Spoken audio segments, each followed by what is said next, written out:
पद्यादिहेतवे तापत्रय विनाशाय श्री कृष्णाय वयं नमः। सर्वप्रथम आदि नारायण को प्रणाम करते हैं और भगवान का स्वरूप, स्वभाव और सामर्थ्य को बताएं। सज्जनों, स्वरूप क्या है भगवान का? भगवान का स्वरूप है सच्चिदानंद रूपाय। सत्य माने सत्य, जो नित्य है वह सत्य है, जिसका अभाव कभी नहीं है। गीता में भगवान स्वयं कहते हैं कि ना सतो विदते भावो ना भावो विदते सते। असत्य का अस्तित्व नहीं है। सज्जनों, ऐसा कोई स्थान नहीं है, कोई देश नहीं है, कोई समय नहीं है, कोई दिशा नहीं है, कोई काल नहीं है जहां पर भगवान न हो। तो भगवान क्या है? सतरूप है। लेकिन यह सतरूप जड़ नहीं है, इसके साथ में क्या है? चित्त भी है। चित्त माने चैतन्य, चित्त माने चैतन्य, ज्ञान स्वरूप भी है। और यह फीका फीका नहीं है, रस रूप भी है, स्वरूप है। भगवान जी क्या है? सच्चिदानंद रूपाय, सत्य चित आनंद स्वरूप।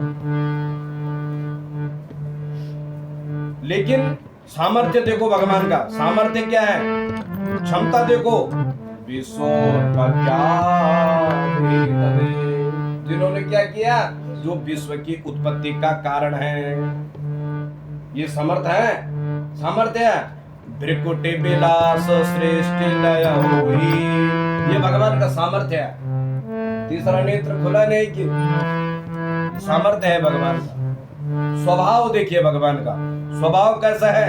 तापत्रय विनाशाय, दैहिक दैविक भौतिक, तीन तापों को निवारण करने वाले। सज्जनों,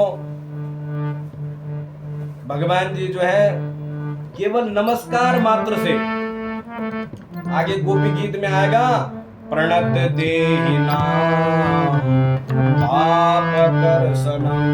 इसलिए भागवत जी के अंत में कहा है? प्रणामो दुख शमनम स्तम नमामि हरिम परम। तो नमस्कार करते ही सारे दुख जो है कट जाते हैं। ऐसे भगवान श्री कृष्ण को हम सब क्या करते हैं? नमस्कार करते हैं। तो प्रथम श्लोक में भगवान श्री कृष्ण को नमस्कार किया, और द्वितीय श्लोक में जिन्होंने इस कथा को कहा, सुखदेव जी, उनको प्रणाम किया। वो कैसे हैं? बोला जन्म लेते ही भाग जाते हैं और पीछे से व्यास जी उनके पीछे पीछे भागते हैं। और ऐसे परमहंस हैं, ऐसे बैरागी हैं, ऐसे परमहंस हैं, व्यास जी उनके पीछे पीछे भागते हैं, लेकिन वो तो बस आनंद में डूबे हुए हैं। उनको जो है प्रणाम करते हैं। बोलो भक्तवत्सल भगवान की जय। सज्जनों, ये कथा चल रही है नैमिषारण्य तीर्थ में। कहाँ चल रही है? नैमिषारण्य, सीतापुर जिला, उत्तर प्रदेश में। नैमिषारण्य तीर्थ में सूत जी सुना रहे हैं इस कथा को, सौनकादि 88,000 ऋषियों को। श्रीमद् भागवत के 3 संवाद हैं। प्रथम संवाद आप सुन रहे हैं, सूत जी सुनाते हैं नैमिषारण्य में सौनकादि 88,000 ऋषियों को। द्वितीय संवाद इसमें परीक्षित जी को सुनाएंगे सुखदेव जी, और तृतीय संवाद में विदुर जी सुनाएंगे मैत्रेय जी को। तो देखो, जो प्रथम संवाद है उसमें तो 88,000 ऋषि, बहुत भीड़ है।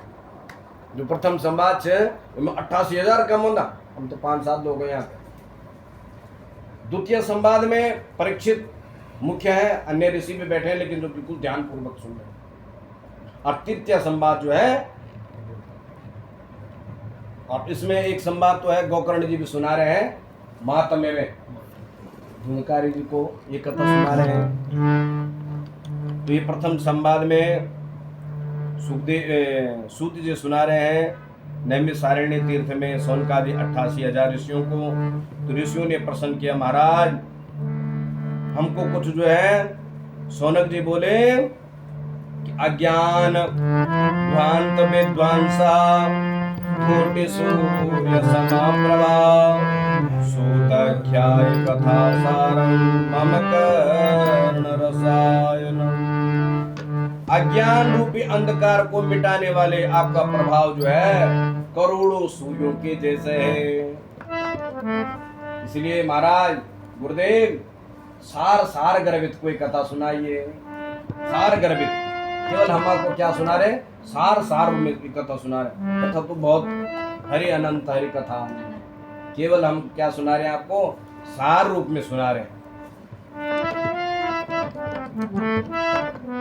भक्ति ज्ञान और वैराग्य से प्राप्त विवेक में वृद्धि किस प्रकार होती है, शौनकादियों का प्रसंग, ऋषियों का। और महाराज वैष्णव माया और मोह से मुक्त किस प्रकार होते हैं, माया से किस प्रकार से मुक्त हुआ जाए। और महाराज इस घोर कलिकाल में प्राय जीव आसुरी वृत्ति को जा रहे हैं। हर व्यक्ति का ध्यान भगवत चिंतन में नहीं है, उनका जीवन क्लेशों से क्लेशित है, आक्रांत दुखी है। ऐसा उन जीवों का कल्याण किस प्रकार से हो, ये शौनकादि ऋषियों का प्रश्न है। प्रभु आप कल्याणकारियों में कल्याण है, पवित्रों में पवित्र हैं। भगवान श्री कृष्ण की प्राप्ति का जो निरंतर जो साधन है वो बताइए, किस प्रकार से भगवत प्राप्ति हो ऐसा बताइए। और क्या कह रहे हैं, चिंतामणि लोक सुखम सुरद्रुः स्वर्ग संपदम। संसार में किसी को चिंतामणि मिल जाए तो जिस वस्तु का चिंतन करो वही वस्तु प्रदान कर देती है। और कल्प वृक्ष का यह चमत्कार है कि उसके नीचे जो कल्पना करो तो वो स्वर्ग की संपत्ति को भी प्रकट कर देगा। पर चिंतामणि और कल्प वृक्ष में यह सामर्थ्य नहीं है कि वो परमात्मा को प्रकट करके दिखा दे या ब्रह्म का साक्षात करके दिखा दे। वो सामर्थ्य तो केवल गुरु जी की वाणी में है साहब। शौनकादि ऋषि कह रहे महाराज वो सामर्थ्य किसमें है, गुरु की वाणी में है। इसलिए सूत जी महाराज आपके लिए कुछ भी दुर्लभ नहीं है। जो बड़े योगियों में दुर्लभ वैकुंठ है वह भी गुरु कृपा से सुलभता से प्राप्त हो जाता है। ऐसा जब प्रश्न किया महाराज शौनकादि ऋषियों ने तो सूत जी ने कहा, सुनो महाराज। सूत जी कह रहे हैं, प्रीति शौनक चित्ते ते स्थितो वच्मि विचार्य च। आज मैं तुम्हारे इन प्रश्नों को सुनकर जो है मेरा हृदय प्रसन्न हो गया, क्योंकि हर कोई भक्त ऐसा प्रश्न नहीं करता है ना महाराज, हर कोई भक्त ऐसा प्रश्न नहीं करता है। इसलिए मैं विचार करके सर्व सिद्धांत निष्पन्नम, सारे सिद्धांतों का सार, संसार का भय नाश किस प्रकार हो, साधन और भक्ति के प्रभाव को बढ़ाने वाला तथा भगवान श्री कृष्ण को प्रसन्न करने वाला इस समय जो साधन है मैं तुमको सुनाता हूँ। सावधान सावधान होकर के सुनो। जब कोई मूल्यवान वस्तु लेते हम तो कहते ना, अरे भाई लोग खर लेते मेरा घर मुंड फुंड देखने लगे, यहाँ लोहे लेते समय कोई ध्यान नहीं है, चलो 2-4 किलोमीटर। लेकिन जब सोना लेते हैं तो बिल्कुल नजर ऐसी रहती है कि, क्योंकि कीमती वस्तु है ना, इसलिए ये कीमती वस्तु है, ये क्या है, बहुत काम की बात है। इसलिए सूत जी ने क्या कहा, सावधान तया शृणु। ये शौनकादि ऋषियों सावधान होकर के सुनो। मैं बताता हूं क्या साधन है। कलिकाल में कलिकाल के दोषों को किस प्रकार से इन दोषों से निपटा जाए इसका साधन बता रहे हैं, सुनो। गुलाम काल व्याल मुख ग्रास ग्रास निर्णासी तवे श्रीमद् भागवतम शास्त्रम कलो किरीटभासितम। पूरा काल रूपी सर्प जो है सबको डसेगा। राजा परीक्षित कोई नहीं डसेगा। तो कथा सुनेंगे आप, राजा परीक्षित को श्राप और गंगा के किनारे चले गए तो उनको ही नहीं डसेगा, सबको डसेगा। काल बिल्कुल सबको देख रहा है। काला क्रमेण जगता परिवर्तमान। काल तो ऐसा सज्जनों जैसे रथ की पंक्ति होती है ना, रथ का चक्र घूम रहा है, बस जैसे हमारी छाया है परछाया, हम अंदर आ रहे हैं तो हमारे साथ अंदर ही आ रही है, और हम बाहर जा रहे हैं तो हमारे साथ बाहर ही जा रही है। इस प्रकार से महाराज काल तो आएगा, इसलिए उस मृत्यु के ग्रास होने का जो त्रास है, जो डर है, मृत्यु की जो पीड़ा है, उससे बचना है तो कलिकाल में एक ही उपाय है। बोला क्या उपाय है? बोले सुखदेव जी के द्वारा कथित श्रीमद् भागवत का आश्रय करो, वो मृत्यु की पीड़ा को दूर करेगी। मृत्यु की जो पीड़ा है वो केवल श्रीमद् भागवत से ही दूर होती है। फिर जो है वह पीड़ा नहीं होगी, मृत्यु पीड़ादायी नहीं होगी। मृत्यु तो होगी, जाना तो है, शरीर तो छोड़ना ही है, लेकिन ये क्या होगी? मृत्यु आनंद की अनुभूति करवाएगी। क्या करवाएगी? आनंद की अनुभूति करवाएगी। जा मरने से जग डरे, मोरे मन आनंद, कब मरे हो कब पाय हो पूरन परमानंद। ये कबीर जी का है। कबीर जी ने कहा जा मरने से जग डरे, मोरे मन आनंद। अरे तब मरना मरना नहीं होता है सज्जनों, मरना मिलना होता है। मरना क्या हो जाता है? मिलना हो जाए। वास्तव में भागवत जो है मरना सिखाता है और रामायण हमको जीना सिखाती है। इसलिए रामायण और भागवत ये जो दोनों ग्रंथ है ये महत्वपूर्ण है। ये क्या है? महत्वपूर्ण है। इसलिए सूजी कह रहे हैं एतस्माद् परम किंचे मना सुते न विद्यते।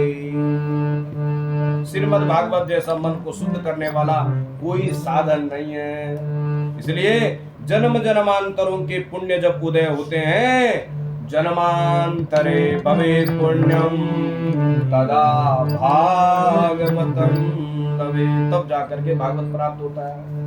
बहुत दिनों में तो सोचने लगे आप लोग, लेकिन भागवत नहीं हो पा रहा है, तो आपको पता है ना, बहुत दिनों से सोच रहे हैं लेकिन नहीं हो पा रहा है। आज ऐसा पुण्य उदय हो गया, जन्मांतरे भवेत् पुण्यम तदा भागवतम लवेत्। आज जन्म जन्मांतर के पुण्य उदय हो गए महाराज।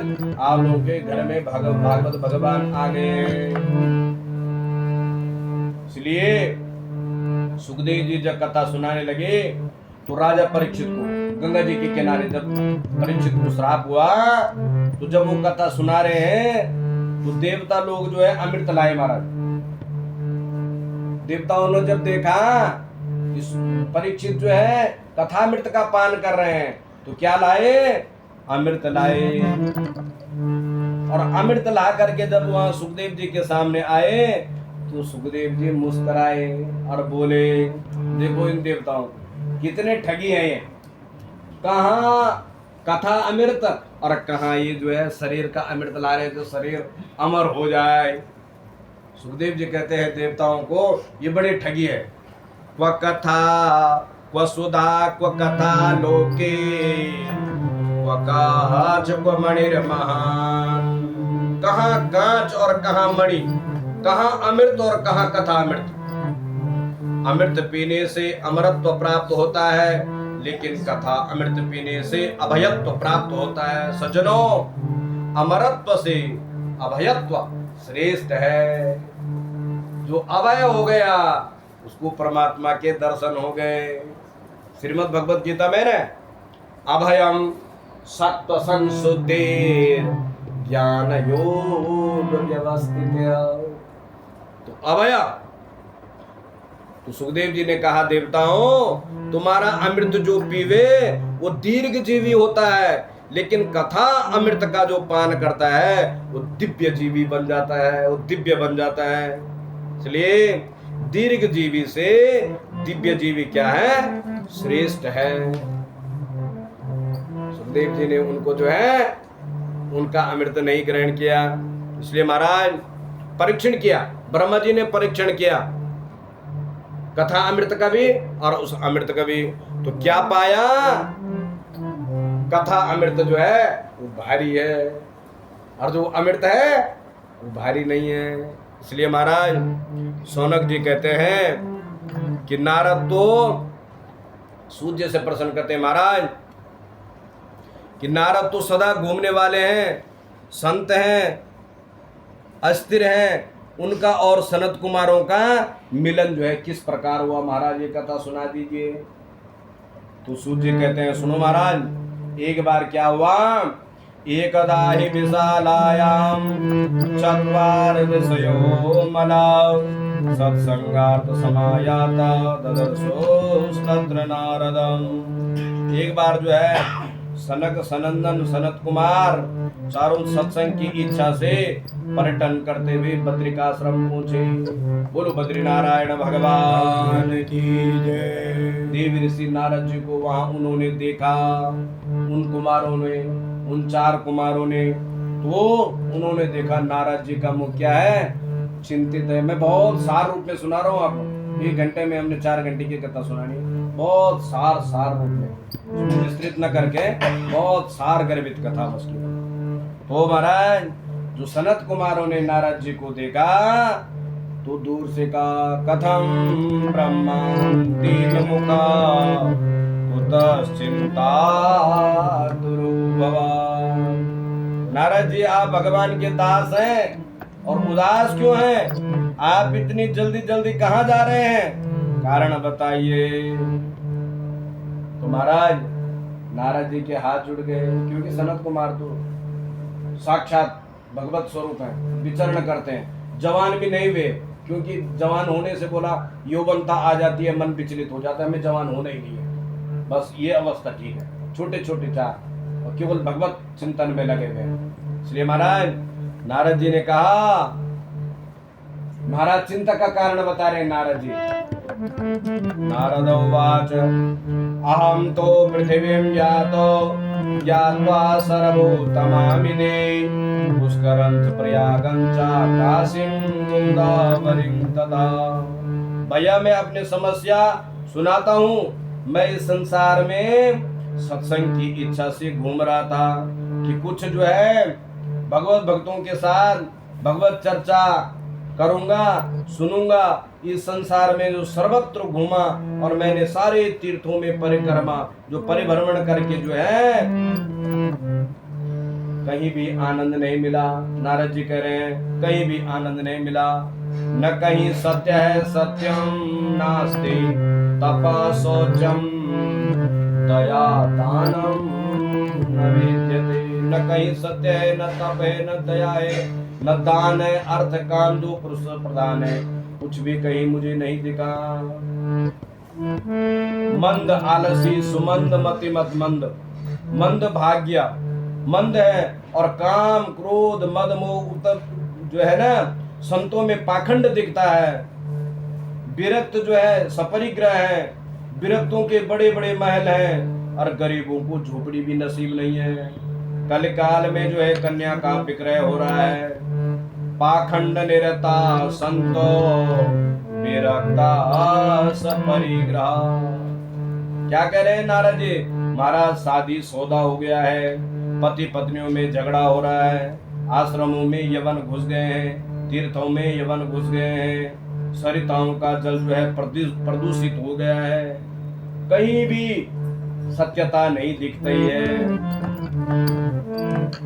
ब्रह्म ज्ञान बिनु नारी नर कहीं न तो सरिबार, कोड लागे लोभ बस करहि बे प्रभु घात।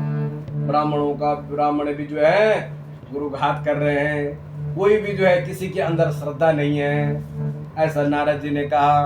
महाराज और ऐसे घूमते घूमते मैंने एक आश्चर्य देखा। क्या आश्चर्य देखा? बोला एका तू तरुणी तत्र निसन्ना खिन्न मानसा। क्या आश्चर्य देखा मैंने? एक स्त्री जो है तरुण जवान है और वो रो रही है, और उसके उभय पार्श्व में दोनों तरफ जो है 2 पुरुष बूढ़े पुरुष जो है बैठे हुए हैं, और वो उनको देख करके जो है रो रही है कि कोई मेरी मदद करो। उस स्त्री ने जब मेरे को देखा तो मेरे को आवाज मारी, भो भो साधो क्षणम तिष्ठा मच्चिता विनाशया, मेरी चिंता का नाश करो। बोला क्या हो गया? सज्जनों, साधु का अर्थ होता है जो दूसरे के कार्य को सिद्ध करे। साधु के बेस में जब उसने मेरे को देखा तो क्या मांगी? मदद मांगी। क्या मांगी? साधु का क्षण मांगना चाहिए, ज्यादा बात नहीं करनी चाहिए कहीं संत दिख जाए, बस जरा सा क्षण मांगा, थोड़े से समय में थोड़ा सा, क्योंकि साधुओं का जो समय होता है बहुत कीमती होता है, बहुत कीमती समय होता है। इसलिए संत मिलन सम सुख जग माही, नहीं दरिद्र सम दुख जग माही। दरिद्रता के बराबर इस संसार में कुछ दुख नहीं है। सबसे दुख क्या है इस संसार में? गरीबी। सबसे दुख क्या है? गरीबी।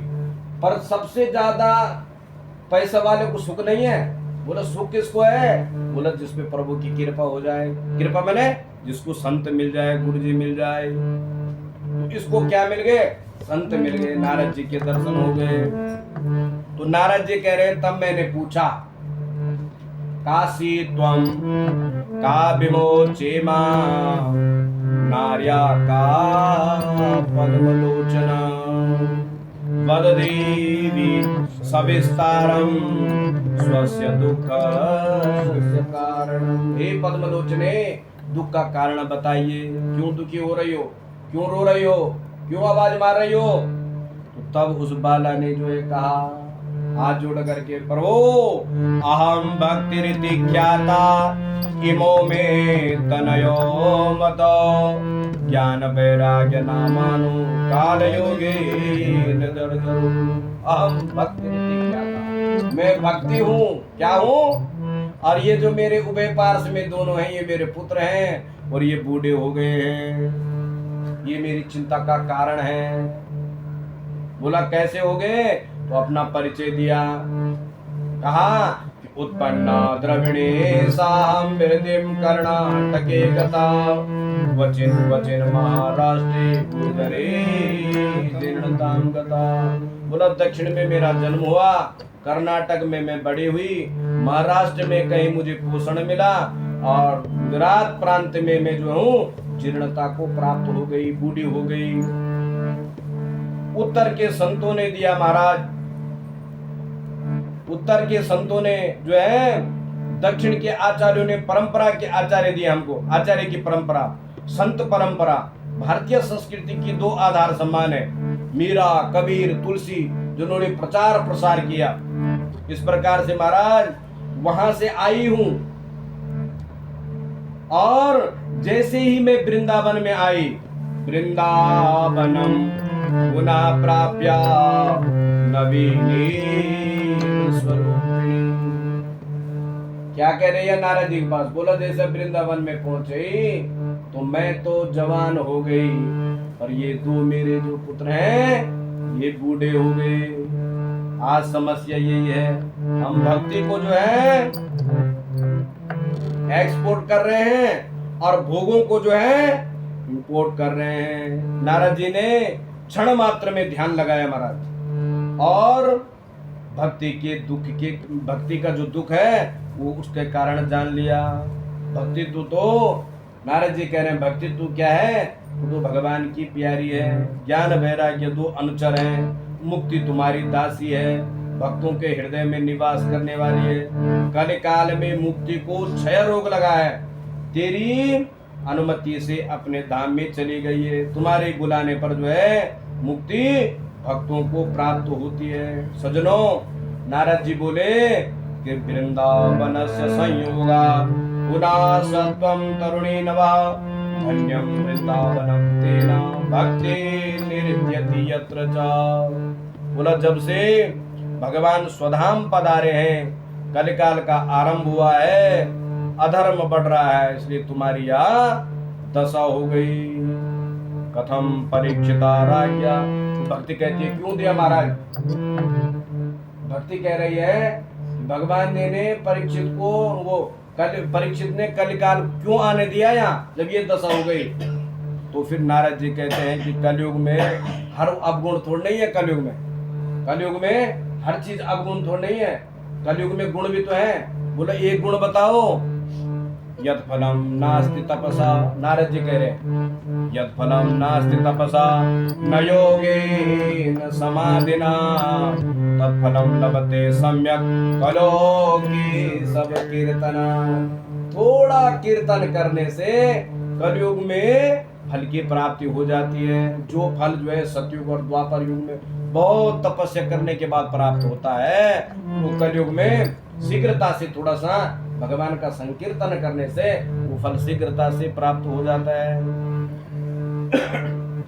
बाबा जी लिखते हैं मानस में, कलियुग केवल नाम आधारा, कलियुग केवल नाम आधारा, कलियुग केवल नाम आधारा, कलियुग केवल नाम आधारा।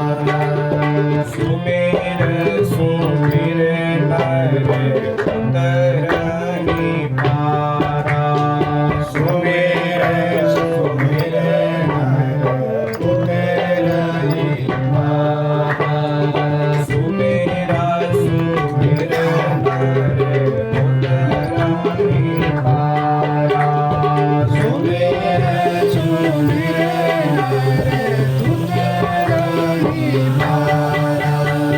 कलियुग केवल हरि गुण गाहा, कलियुग केवल हरि गुण गाहा, कलियुग केवल हरि गुण गाहा, कलियुग केवल हरि गुण गाहा। गावत नर पावै भव थाह, गावत नर पावै भव थाह। माला ने बोला मैं धन्य हो गई।